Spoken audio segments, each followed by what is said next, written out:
이용약관 다 표준 양식이고 대부분 다 비슷하게 되어 있는데 어디 거 그냥 따서 그대로 하면 되는 거 아닌가요? 이 뭐 개별 검토가 필요한가요? 이런 질문도 많이 받거든요. 근데 표준 양식은 말 그대로 표준인 거고 이 회사마다 사업 모델이 다르고 이용자도 다르고 다 다르잖아요. 그렇기 때문에 완전히 똑같은 서비스를 하는 경우는 없기 때문에 네, 안녕하세요. 스타트업 전문 로펌 법무법인 별의 강혜미 변호사입니다.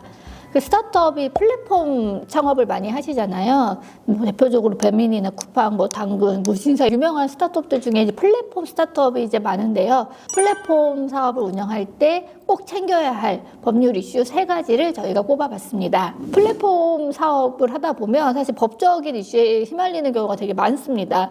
최근에 쿠팡의 공정거래법 위반 논란이나 뭐 배민의 수수료 개편 이슈 등 아마 알려진 이슈들도 많은데요. 이런 법적 문제를 제대로 관리하지 않으면 이제 기업의 이미지도 크게 실추되고 법적 리스크 때문에 손해 배상을 하거나 금전적인 손해도 발생할 수 있고 극단적으로는 사업이 중단될 수도 있습니다. 그래서 플랫폼 기업의 경우, 그 플랫폼 스타트업에서 법적인 이슈를 이제 관리하는 게 매우 중요한데요. 저희가 오늘 뭐 모든 걸 다 할 수는 없고 가장 중요한 거, 실무상 가장 많이 문제되는 3가지를 집중적으로 살펴보겠습니다. 첫 번째는 이용 약관에 관한 것입니다. 약관의 뭔지 한번 살펴볼게요.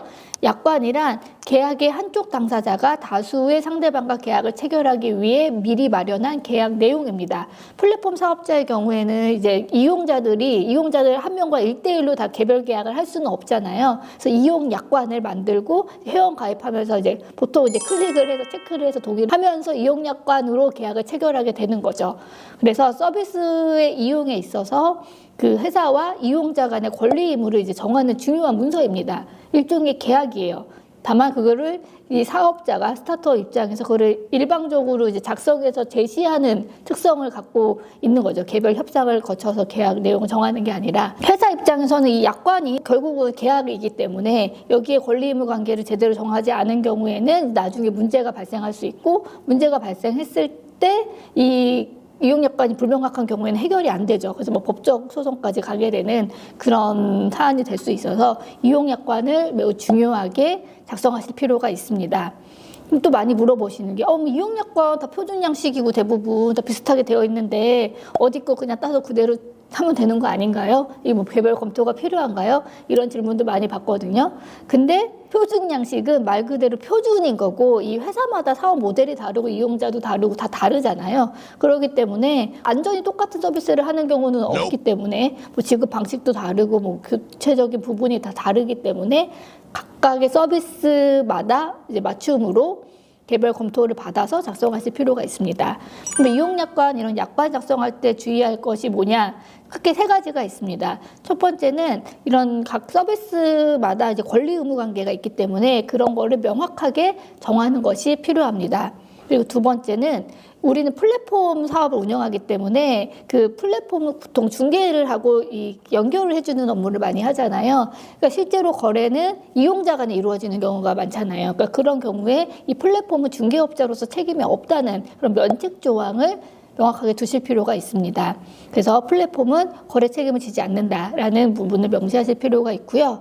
그리고 3번째가 가장 중요하고 실제로 이제 공정위와의 관계에서도 많이 문제가 되는 게 불공정한 약관은 무효라는 겁니다. 그래서 불공정한 약관이 있으면은 무효가 되고 나중에 이제 시정 영향을 받게 되고 이런 문제가 생기기 때문에 불공정한 약관을 반영하지 않으시는 것이 필요합니다. 뭐가 불공정한 약관이냐? 그 신의 성실 원칙 위반하면 이제 불공정 약관이다라고 이제 보는데 구체적으로는 사업자 약간 면책 조항은 필요하지만 사업자의 고의 중과실로 인한 법률상 책임까지 배제하는 조항 이런 건 대표적인 불공정 조항이고요. 고객에게 과도하게 손해배상 의무를 부담시키는 조항, 위약금 같은 거 있잖아요. 그래서 중간에 해지하면 위약금 최근에 제가 검토한 거 100% 이렇게 돼 있더라고요. 보통 10에서 20 정도가 이제 적정선인데 100%, 뭐 200% 이렇게 과도하게 위약금 정하고 있는 조항 이런 조항들이 대표적인 불공정 조항입니다. 이런 불공정 조항 약관을 두시면 이게 법적으로 효력이 없어요. 어차피 무효입니다. 이게 써져 있어도 그 위약금 100%라고 해서 우리가 고객한테 100% 청구할 수 있는 게 개념이 아니에요. 그럼 오히려 이쪽에서 불공정 약관이라고 다투고 공정위에 가고 뭐 소비자 분쟁 조정위원회에 가서 뭐 10% 20% 이제 정해지고 막 이런 분쟁이 발생하는 거죠. 그래서 불공정 약관은 이제 효력이 없기 때문에 효력이 없는 거를 두시면 이제 그게 법적 분쟁의 원인이 되기 때문에 이런 것들은 사전에 검토를 받아서 무효되지 않는 범위 내에서 정하실 필요가 있고요. 그리고 이렇게 만약에 불공정한 조항을 뒀다라고 하면 공정위에서는 시정 조치를 합니다. 그래서 불공정 조항을 삭제하거나 수정하라. 그리고 이 시정 명령 받은 사실을 공표해라. 그리고 공정위가 시정하라고 했는데 시정 안 했다. 그러면은 형사처벌 대상입니다. 네, 그래서 대부분의 경우는 시정하라고 하면 시정하지만 시정을 하라고 했는데 안 해서 형사처벌이 받는 경우도 있을 수 있으니 주의하실 필요가 있습니다. 그래서 약관 관련해서는 플랫폼 스타트업에게 약관은 계약이고 되게 그 이용자의 권리 의무 관계를 정하는 매우 중요한 문서이기 때문에 명확하게 잘 법적 검토를 받아서 관리하실 필요가 있고 특히 주의하실 거는 불공정 약관이 없도록 정하시는 것이 필요합니다. 두 번째는 개인정보 관련된 부분입니다. 요즘 고객 데이터 관리, 뭐 개인정보 이런 거 너무 중요하잖아요. 근데 반대로 최근에도 그렇고 이 고객 정보가 유출되는 사례들은 이게 계속 연이어서 발생하고 있는 것 같아요. 가장 최근에는 작년 12월에 좀 충격적이었던 게 뉴스레터 플랫폼 스티비가 다수의 개인정보 해킹을 당해서 이제 개인정보가 유출이 됐고 이 유출된 정보를 악용해서 외교부를 사칭한 메일이 발송되면서 2차 피해도 이어지고 그러니까 이게 되게 크게 이슈가 됐었거든요. 그리고 뭐 쿠팡은 실제로 개인정보 유출이 돼서 116억 가진금도 이제 부과를 받았죠. 그래서 이런 사안들이 있습니다. 사실 알려지지 않았어도 이런 플랫폼 스타트업에서 개인정보가 유출되는 사례들은 왕왕 많이 일어나고 있습니다.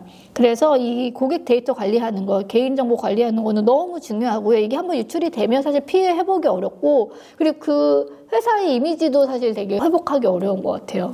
되게 신뢰를 기반으로 하고 있는 게 기본 플랫폼 사업의 특성이기 때문에 신뢰를 잃는 일이기 때문에 개인정보를 엄격하게 이제 관리를 하셔야 되고, 개인정보 관련해서 꼭 체크할 법령은 개인정보보호법이 있습니다. 그래서 수집하고 이용하고 제3자한테 제공하고 위탁하고 이런 과정들 모두 다 관리를 해야 되고요. 정보통신망법에 따라서는 해킹 유출에 대비를 해야 되고 거기에서 과실로 이제 문제가 생겼을 때에는 책임을 이제 법에 따라서 적용받게 됩니다. 그래서 개인정보가 이제 유출되지 않도록 관리하는 것도 중요하고요. 이게 유출만 문제되는 게 아니라 실제로 개인정보를 수집하고 이용하고 제3자한테 제공하고 위탁하고 그리고 이제 목적이 닿으면 폐기하고 이런 전반적인 개인정보를 관리하는 게 되게 중요해요. 그리고 이런 모든 단계마다 다 동의를 하고 뭐 필요한 계약도 체결해야 되고 이런 것들에 대해서 개인정보보호법에서 규율을 하고 있거든요. 그리고 가이드라인도 잘 제정이 되어 있어요. 그래서 그런 거에 맞춰서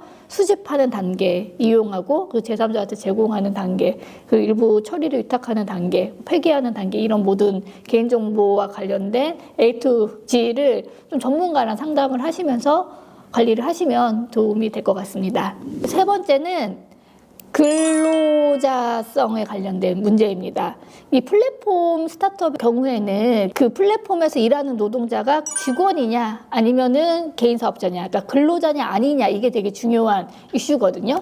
왜냐하면 이게 근로자가 되면 그 회사 입장에서는 부담이 이만큼 늘어요. 왜냐하면 기본적으로는 근로기준법이 적용되기 때문에 최저시급 그리고 뭐 연차, 근로시간 제한, 또 뭐 주휴수당 이 발생하고 퇴직금 발생하고 4대 보험 들어줘야 되고 그 외에 막 근로자로서 보호를 다 해줘야 되고요. 가장 또 이제 결정적으로 되게 중요한 게 해고가 제한이 됩니다. 이제 근로자가 되면 근로기준법상 정당한 이유가 없으면 해고할 수 없는데 정당한 이유라는 기준이 좀 엄격한 편이어서 결국은 고용의 유연성이 되게 줄어드는 거죠. 그래서 프리랜서 계약을 실제로는 체결해요. 근데 실질이 이제 근로자였다고 하면서 나중에 이 노동자들이 회사를 상대로 근로자성을 주장하면서 이제 문제가 되는 경우가 실제로 많아요. 그래서 실제로 그 타다에서 그 드라이버가 근로자성 주장하면서 회사한테 청구를 한 사안이 있었고요. 그리고 그 배달의 민족의 배달 라이더가 또 이제 근로자성을 주장하면서 소송한 사건들이 있었는데 결론적으로는 타다는 근로자성이 인정됐고요. 그리고 배달 라이더는 근로자가 아닌 프리랜서로 인정이 됐습니다. 일반적으로 근로자냐 아니냐를 이제 판단하는 기준은 법원에서 되게 많이 정하고 있어요. 여러 가지 기준을 뭐 좀 소개해 드리면 업무 내용을 사용자가 정하고 취업 규칙 등을 적용해서 상당한 지휘 감독을 하는지, 사대보험 등을 보장하고 있는지 등등을 고려해서 실질적으로 근로자냐 아니냐를 두고 이제 판단을 하거든요. 근데 배민 라이더와 타다 기사 같은 경우에는 그 법원에서 판결이 갈려진 가장 중요한 큰 차이점은 업무 내용의 강제성과 근태 관리의 엄격성에서 차이가 있었다고 확인됩니다. 배달 라이더의 경우에는 업무 내용이, 그러니까 기본적으로 본인이 이제 수락해서 배달 요청이 들어오면 수락해서 가는 개념이잖아요. 그래서 자율적으로 선택할 수 있고 별도로 근태 관리를 하거나 이러지는 않죠. 그리고 교육도 따로 없었다고 합니다. 근데 타다 드라이버 같은 경우에는 희망 배차를 신청할 수는 있지만 회사의 결정에 따라 차고지랑 운행 시간 등이 이제 기본적으로 기재된 그 배차표 를 배부받아 그에 따라서 일단 운전 업무를 기본적으로 수행을 해야 했고, 운전 수행 절차와 방법, 위반 횟수별 제재 조치 등 이런 거에 관련된 구체적인 교육을 받았고 근태 관리 리포트가 이제 작성이 됐었다고 합니다. 그래서 이런 근태 관리 같은 게 더 들어갔었죠. 그래서 업무 내용도 어느 정도 강제가 되고 근태 관리의 엄격성이 인정돼서 타다 드라이버의 경우에는 근로자성이 이제 인정이 됐고요. 그렇지 않은 배민 라이더는 근로자성이 인정되지 않았습니다. 결국은 실질에 따라서 판단을 합니다. 그러니까 아무리 우리가 플랫폼 사업자가 플랫폼에서 일하는 노동자와 우리는 위탁이고 우리는 위임이고 우리는 프리랜서야, 개인 사업자야, 별도로 계약하는 거야 라고 계약서를 그렇게 쓰더라도 실질적으로 업무 내용을 강제하고 근태 관리를 하고 뭔가 지시, 종속, 감독 이런 관계에 있으면 근로자를 보거든요. 그래서 실질에 따라 판단한다고 이제 보시면 될 것 같아요. 그래서 사실 플랫폼 사업자 입장에서는 이게 근로자로 인정되는 순간 여러 가지 부담이 생기기 때문에 근로자로 인정되지 않도록 실질을 운영하실 필요가 있습니다. 그래서 어떻게 이걸 좀 리스크를 관리하냐? 첫 번째는 일단 계약 관계 자체를 명확하게 이제 서로, 그러니까 형식이 중요한 게 아니고요. 실제로 상대방과 내가 너는 근로자가 아니고 우리는 위탁관계고 프리랜서야. 우리의 업무를 일정 부분 네가 위임받아서 네가 독자적인 권한, 그러니까 책임하에 수행하는 거야 라는 관계를 명확하게 근로계약이 아닌 프리랜서 계약서, 위임 계약서, 용역 계약서 이런 그런 계약서를 명확하게 쓰시고요. 그리고 계약서는 이렇게 써놓고 실질은 근로자처럼 하시는 경우도 있거든요. 실질도 일반 근로자와 다르게 두셔야 됩니다. 그래서 내비둬. 그냥 자유롭게 일할 수 있게 좀 둬야 되고, 출퇴근을 관리하기 시작하고 근무 장소를 막 엄격하게 고정하고 근무 방법을 이렇게